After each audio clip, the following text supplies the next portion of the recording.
Travel আড্ডাটা খুবই অসাধারণ লাগলো, ক্যামেরার সামনে দাঁড়িয়ে বলছি। অ্যান্ড আমি নিজে একজন অভিনেতা কাম সিঙ্গার, তো ক্যামেরার সামনে দাঁড়ানোটা আমার বিশেষত নিজের একটু অভ্যাস আছে, সেটা নিয়ে আমার খুব একটা প্রবলেম নেই।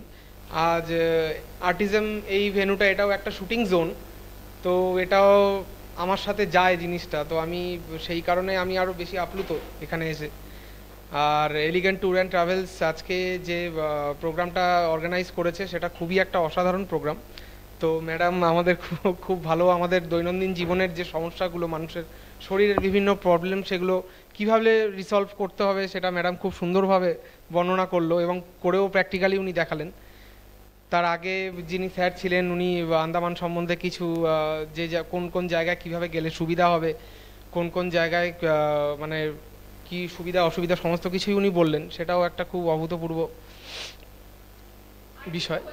এই জিনিসগুলো তো হলো, মানে একটু কালচারাল টাইপের কিছু জিনিস যদি মানে হালকা যদি আগামী দিনে অ্যাড করা যায় সেটা একটু ভালো হয়। সেটা গান বাজনার মধ্যে কিছু, কেন মিউজিক একটা খুব বড় থেরাপি আমি মনে করি। একদম নিশ্চয়ই, অবভিয়াসলি রেকমেন্ড করব।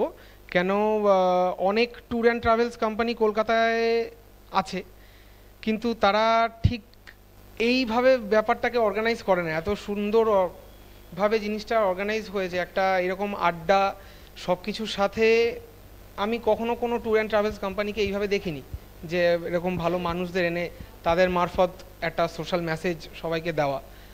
তো এটার জন্য আমি এলিগেন্ট ট্যুর অ্যান্ড ট্রাভেলসকে কলকাতার বাকি সমস্ত কোম্পানি থেকে এগিয়ে রাখবো।